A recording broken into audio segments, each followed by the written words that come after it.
एक हॉस्पिटल को दिखाते हुए ये मूवी स्टार्ट होती है, जहाँ पर हम एक डॉक्टर और एक नर्स को देखते हैं। उस नर्स का नाम एना होता है और डॉक्टर उसे उस पेशेंट के बारे में पूछते हैं जिसके हाथ पर किसी ने काट लिया था। एना उस पेशेंट का पता करवाने के लिए रिसेप्शन जाती है, जहाँ पर उसे पता चलता है कि वो पेशेंट अब आईसीयू में एडमिट है। अब इस बात से वो काफी हैरान होती है कि सिर्फ काटने से ही वो आईसीयू में है। एना की शिफ्ट खत्म हो गई थी और वो वहाँ से चले जाती है, अपने घर के लिए निकल पड़ती है। कार में बैठकर वो रेडियो को ऑन कर लेती है और रेडियो पर कुछ इम्पोर्टेंट न्यूज चल रही थी, जिसे वो इग्नोर करके सॉन्ग लगा लेती है। घर पहुंचकर एना देखती है कि उसका हस्बैंड बेड पर लेटा हुआ है और टीवी देख रहा है। और जब वो दोनों हस्बैंड वाइफ आपस में बातें कर रहे होते हैं, तब टीवी पर इमरजेंसी न्यूज स्टार्ट हो जाती है, लेकिन उन लोगों की उस तरफ नजर नहीं जाती। नेक्स्ट मॉर्निंग उनके रूम का दरवाजा अपने आप खुल जाता है। जब एना का हस्बैंड उठकर देखता है तो देखता है कि वहाँ पर उसकी नेबरहुड की एक बच्ची खड़ी हुई है, जो कि जख्मी है। जब वो बच्ची थोड़ा आगे आती है, तब वो देखता है कि उसकी हालत काफी खराब है। वो फौरन उस बच्ची की तरफ भागता है और एना को एम्बुलेंस बुलाने को कहता है, लेकिन तभी वो बच्ची उस पर झपट कर उसकी गर्दन पर काट लेती है, उसकी मांस को स्किन से अलग कर देती है। एना जल्दी से इस बच्ची को हटाकर बाहर की तरफ फेंक देती है, लेकिन वो बच्ची फिर से उठकर तेजी से उनकी तरफ आने लगती है और एना जल्दी से दरवाजे को बंद कर लेती है। वो देखती है कि उसके हस्बैंड का बहुत ज्यादा खून बह चुका है और वो उसे बचाने के लिए खून रोकने की कोशिश करती है, लेकिन उससे कुछ भी नहीं होता। और वो इमरजेंसी नंबर पर कॉल करती है, लेकिन सारे के सारे इमरजेंसी नंबर बिजी होते हैं। वो बार बार ट्राई करती है, लेकिन स्टिल लाइन बिजी होती है। अभी एना का हस्बैंड एक नॉर्मल इंसान की तरह खड़ा हो जाता है, जैसे कि उसे कुछ हुआ ही ना हो। और जैसे ही एना उसका नाम लेकर बुलाती है, वो उस पर अटैक कर देता है। और अब वो काफी तेज और काफी खतरनाक हो चुका था कि आंखों का कलर भी चेंज हो गया था। एना किसी तरह से खुद की जान बचाते हुए वॉशरूम में खुद को लॉक कर लेती है। वो बाथरूम की विंडोज को ओपन करने की कोशिश करती है, लेकिन वो खिड़कियां नहीं खुलती। तभी बाहर से आवाज आना बंद हो जाती है। अब सब कुछ नॉर्मल हो जाता है। एना समझती है कि शायद उसका हस्बैंड वहाँ से चला गया है और वो दरवाजे के पास जाकर उसे आवाज लगाती है। बस ऐसा करना ही था कि उसका हस्बैंड दरवाजे को तोड़ने लगता है और अंदर घुसने लगता है। एना दोबारा से खिड़कियों को ओपन करने की कोशिश करती है और इस बार वो खिड़कियां खुल जाती है। एना जल्दी से खिड़कियों से कूदने की कोशिश करती है, लेकिन वो उसे पकड़ लेता है। तब बदले में एना उसे हिट कर कूद कर अपनी जान बचा लेती है। बाहर निकलकर वो अपनी नेबर से हेल्प मांगती है, लेकिन बजाय मदद करने की वो उसे गन पॉइंट कर देता है। लेकिन जैसे ही वो एना की तरफ बढ़ता है, एक एम्बुलेंस उसे उड़ाते हुए चले जाती है। एना अपने टाउन की कंडीशन देखती है कि वहाँ पर कितना बुरा हाल हो गया है। लोग पागलों की तरह इधर उधर भाग रहे हैं, जगह जगह पर आग लगी हुई है। लेकिन ये सिर्फ उसके नेबरहुड की बात नहीं थी, बल्कि पूरा शहर ही इसके लपेट में आ गया था। तभी अचानक से एना का हस्बैंड बाहर आ जाता है। वो फौरन से कार को अंदर से लॉक कर लेती है, लेकिन इसके बावजूद भी वो उसकी जान नहीं छोड़ता। वो कार पर चढ़कर उसका शीशा तोड़ने लगता है और एना जल्दी से कार को स्टार्ट करके वहाँ से निकल जाती है। और तब हमें पूरे शहर का मंजर दिखाया जाता है कि पूरे शहर में तबाही मची हुई है, पूरा सिटी डिस्ट्रॉय हो गया है। एना जो कुछ देख रही थी उसे उस पर समझ नहीं आ रहा था कि ये क्या हो रहा है, लोग क्यों बुरी तरह एक दूसरे को काट रहे हैं। और तभी एक आदमी आकर एना से वो कार सैंक करने की कोशिश करता है और एना जल्दी से रेस को प्रेस कर देती है और उसकी गाड़ी मेन रोड से उतरकर क्रैश हो जाती है और एक ट्री में जाकर लगती है, जिससे एना बेहोश हो जाती है। जब एना को होश आती है, वो कार के बाहर आती है। कार से बाहर आकर वो पुलिस ऑफिसर, जिसका नाम कैनिट होता है,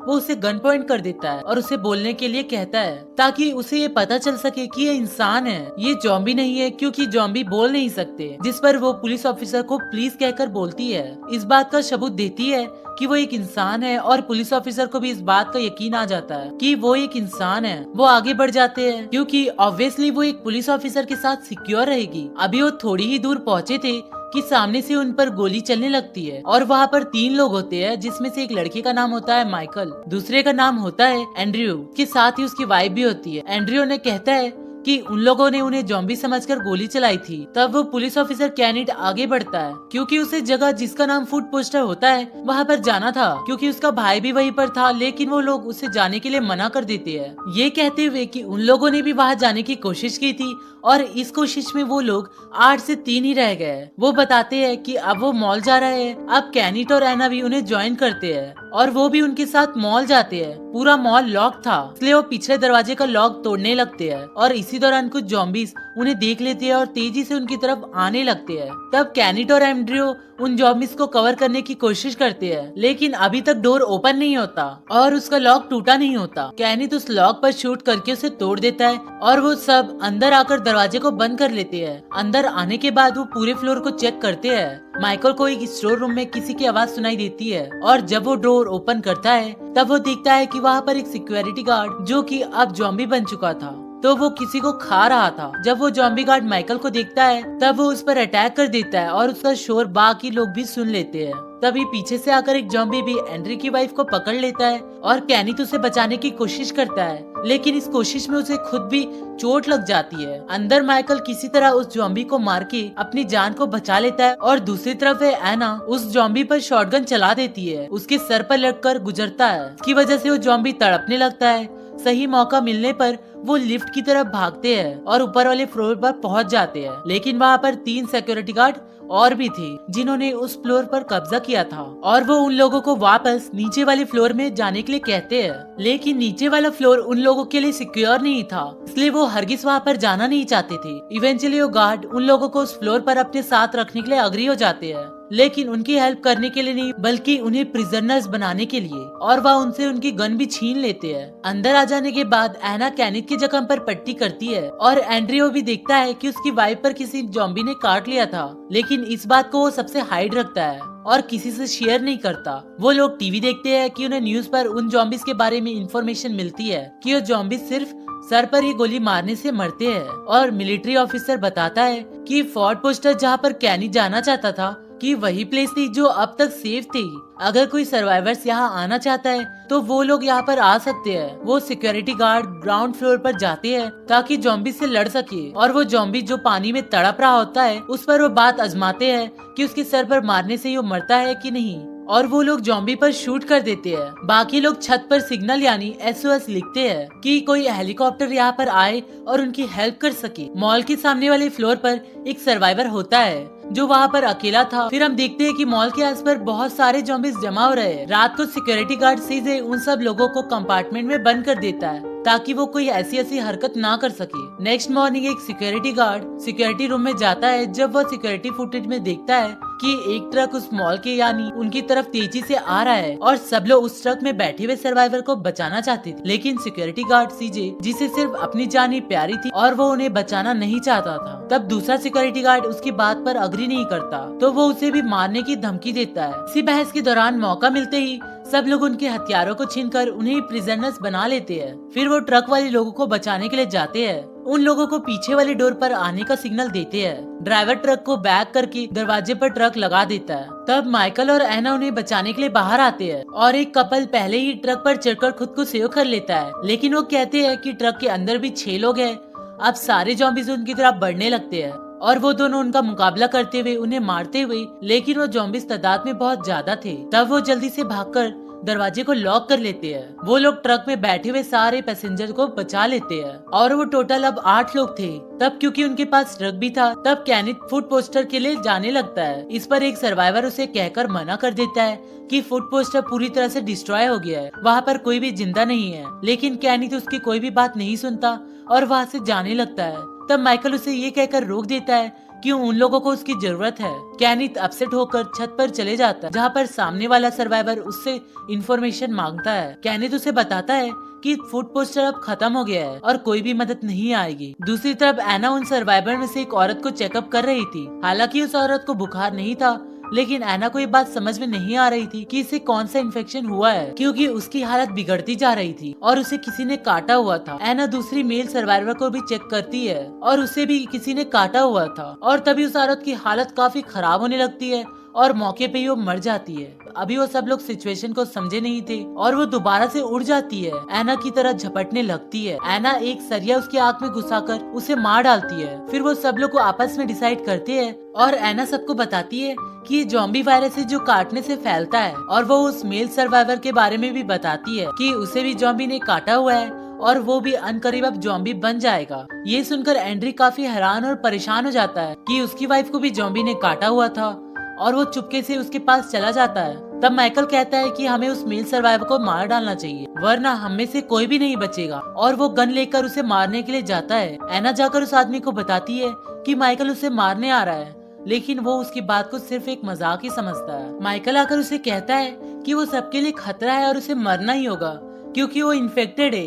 ये बात सुनकर वो मरने के लिए तैयार हो जाता है। एंड्री अपनी वाइफ के पास जाता है और उसे इस बारे में कुछ भी नहीं बताता, बल्कि उसे कहता है कि इसका जख्म ठीक हो रहा है। निकोल अपने फादर को गुड बाय कहती है। कैनी तो उस पर नजर रख रहा था क्योंकि वो उसके जॉम्बी बनने का वेट कर रहा था, और जैसे ही निकोल का बाप जॉम्बी बनता है तो वो मौका देखते ही उसे शूट कर देता है। अब वो सब लोग बहुत खुशी खुशी वहाँ पर अपनी जिंदगी गुजारने लगते हैं क्योंकि वहाँ पर किसी भी चीज की कोई भी कमी नहीं थी। एंड्रियो ने अपनी वाइफ को किसी से भी मिलने के लिए नहीं दिया, और कैनिथ और सामने वाले सर्वाइवर के बीच में ही बोर्ड नोट के जरिए बातचीत होती रहती थी, और वो सब लोग काफी इंजॉय कर रहे थे। लेकिन टाइम गुजरने के साथ साथ वो मॉल के बाहर भी जॉम्बी की तादाद काफी बढ़ रही थी। एक दिन वो सब लोग बैठे हुए डिनर कर रहे होते हैं, तभी लाइट चली जाती है और हर तरफ अंधेरा ही अंधेरा छा जाता है। तब कैनिथ, माइकल, सीजे और सिक्योरिटी गार्ड बेसमेंट में जनरेटर के लिए जाते हैं। वहाँ पर उन्हें कुछ चीजों की आवाज सुनाई देती है और वहाँ पर किसी के मौजूदगी का एहसास भी होता है, और अचानक से उनके सामने एक डॉग आ जाता है जिसे देखकर वो रिलैक्स हो जाते हैं। अभी अचानक से एक जॉम्बी भी आकर सिक्योरिटी गार्ड को पकड़ लेता है और उसे बाइट कर लेता है। उस गार्ड के चिल्लाने से बाकी जॉम्बीज भी वहाँ पर आ जाते हैं और वो लोग अपनी जान बचाते हुए वहाँ से भागते हैं। सिक्योरिटी गार्ड को भी नहीं बचा पाते और सारे जॉम्बीज उनके पीछे पड़ जाते हैं और सारे के सारे जॉम्बीज उसे पकड़कर खा लेते हैं। वो लोग एक गेट के पीछे खुद को लॉक कर लेते हैं और उन जॉम्बीज को मारने लगते हैं, लेकिन उनकी गोलियां भी खत्म हो रही थी। तब माइकल उन जॉम्बीज पर पेट्रोल छिड़क कर और वहाँ पर आग लगा देता है, जिससे सारे के सारे जॉम्बीज जलने लगते हैं और यहाँ पर जॉम्बी से उनकी जान बच जाती है। एंड्रियो की वाइफ का डिलीवरी का टाइम था और एंड्रियो ने उसे चारों तरफ से बांधा हुआ था। उसकी वाइफ की आखिरी सांसें चल रही थी और देखते ही देखते वो मर जाती है, और देखते ही देखते वो दोबारा से जिंदा भी हो जाती है, जो कि अब जॉम्बी बन गई थी। अब क्योंकि वो जिंदा थी तो एक बच्ची को पैदा करती है। तब एंड्रियो उसका मुंह बंद कर देता है ताकि शोर सुनकर वहाँ पर कोई आ ना जाए। तब एक सर्वाइवर लेडी उस रूम में आती है। जब वो एंड्री की वाइफ को देखती है तो अपनी पिस्टल निकालती है। तब एंड्रियो से कहता है कि वो क्या उसकी वाइफ को मारेगी, वो उसकी फैमिली से दूर ही रहे, लेकिन वो एंड्री की वाइफ को शूट कर देती है और बदले में एंड्री उसे शूट कर देता है। मरते मरते वो लेडी एंड्री को गोली चला देती है और वो भी मर जाता है। शोर की आवाज सुनकर सब लोग वहाँ पर आते हैं और देखते हैं कि वो सब लोग मर गए हैं, लेकिन वो बच्ची अभी तक जिंदा है। एना उसके चेहरे से कपड़ा हटाती है तो वो देखती है कि वो बच्ची जॉम्बी है, यानी कि वो इन्फेक्टेड ही पैदा हुई है, और एना उसे भी मार डालती है। ये देखकर वो सब लोग आपस में डिसाइड करते हैं कि वो जॉम्बीज के शिकार में आकर तो हरगिज नहीं मरेंगे। माइकल उन्हें बताता है कि उसने बेसमेंट में 2 बसेस देखी है और उनमें बैठकर यहाँ से भाग सकेंगे। जब एक सर्वाइवर मजाक में उन्हें कहता है कि उसके बाद वो बोट में जाएंगे और वहाँ से भाग जाएंगे, तब ना चाहते हुए भी उन लोगों को उस प्लान पर अग्री होना पड़ता है और वो डिसाइड करते हैं कि बोट में जाने के बाद वो ऐसी जगह पर जाएंगे जहाँ पर आबादी नहीं होगी। वो लोग उस बस में अपनी सिक्योरिटी के लिए पूरा इंतजाम करते हैं क्योंकि वहाँ पर किसी भी चीज की कोई भी कमी नहीं थी। कैनिथ सामने वाले सर्वाइवर को बताने जाता है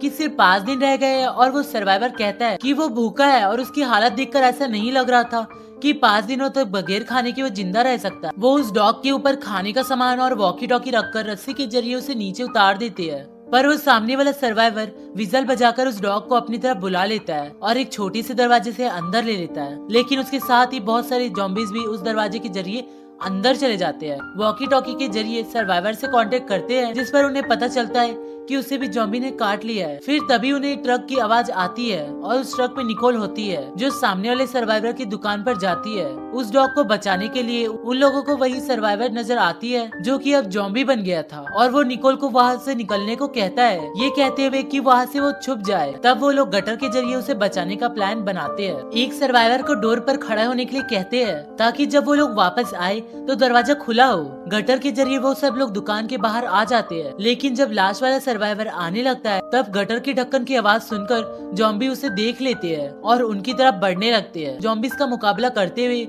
उन्हें मारते हुए वो शॉप के अंदर चले जाते हैं। वहाँ पर उन्हें वही सर्वाइवर मिलता है जो कि शॉप का ओनर था और वो अब जॉम्बी बन गया था, और कैनिथ उसे सॉरी कहकर शूट कर देता है। फिर वो निकोल को देखते हैं कि वो बिल्कुल सही सलामत है। फिर वो लोग वहाँ से अपने लिए बहुत सारे हथियारों को इकट्ठा करते हैं, और तब सीजे एक प्लान बनाता है। वो एक गैस सिलेंडर बाहर फेंकता है और उस सिलेंडर को शूट कर देता है। इससे बहुत बड़ा ब्लास्ट होता है। उस ब्लास्ट में सारे के सारे ज़ॉम्बीज मारे जाते हैं और वो सब लोग गटर की तरफ भागने लगते हैं। सबसे आखिर में सीजे रह जाता है और फिर वो गटर में आ जाता है और सबसे आखिर में एक सर्वाइवर बचता है और ज़ॉम्बी से बचने की वजह से वो गटर में ही गिर जाता है, जिससे उसकी टांग टूट जाती है। सीजे उसे बचाने की कोशिश करता है लेकिन उसे नहीं बचा पाता। वहाँ पर बहुत सारे ज़ॉम्बीज आ जाते हैं। वो सब लोग किसी तरह दरवाजे पर आ जाते हैं और देखते हैं कि वहाँ पर कोई भी सर्वाइवर नहीं है, से वो छोड़कर गए थे और दरवाजा भी लॉक है।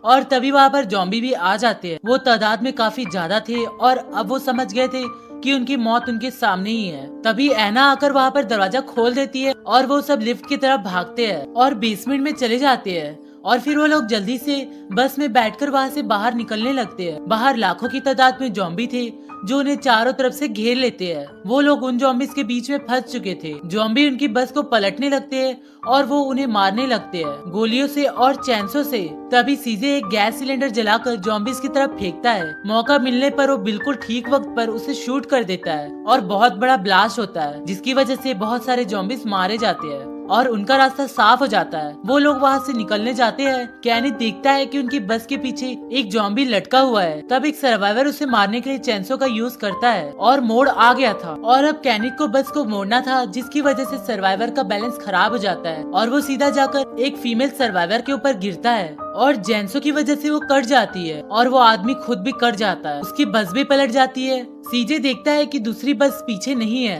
वो बस को पीछे की तरफ लेता है और सर्वाइवर जो कि सेल्फिश था बगैर किसी हेल्प के बाहर आ जाता है। लेकिन बाहर अकेले वो कितना देर तक जिंदा रह सकता था। एक ज़ॉम्बी उस पर झपट कर उसे मार डालता है। वो लोग दूसरी बस की तरफ जाने लगते हैं, लेकिन जब ऐना जाने लगती है तब वही सेल्फिश सर्वाइवर जो कि अब ज़ॉम्बी बन चुका था और ऐना उसे भी मार डालती है। गोली की आवाज सुनकर बाकी ज़ॉम्बीज भी वहाँ पर आने लगते हैं। मौके का फायदा उठाकर ऐना उसकी बोट की चाबी ले लेती है और बाकी सर्वाइवर्स उसे बचाने की कोशिश करते हैं। चाबी लेकर वो बस की तरफ भागती है और सारे ज़ॉम्बीज उसके पीछे थे। माइकल किसी तरह उसे बचाकर बस के अंदर खींच लेता है और सीजे दरवाजा बंद कर लेता है और फिर वो लोग बोट के पास पहुंच जाते हैं। सब लोग उतरकर बोट की तरफ जाने लगते हैं, लेकिन सबसे आखिर में सीजे जाता है और वो उन सभी को बचाने के लिए ज़ॉम्बीज को कवर करता है। लेकिन थोड़ी ही देर बाद सारे ज़ॉम्बीज उसे पकड़ लेते हैं और वो उन लोगों के लिए अपनी जान को सेक्रीफाइस करता है। उसके सामने कोई रास्ता नहीं होता तो वो एक गैस सिलेंडर को शूट करके उन ज़ॉम्बीज के साथ खुद भी मर जाता है। वो सब लोग बोट पर चढ़ जाते हैं, लेकिन माइकल उनके साथ नहीं जाता और अफसोस की बात तो ये थी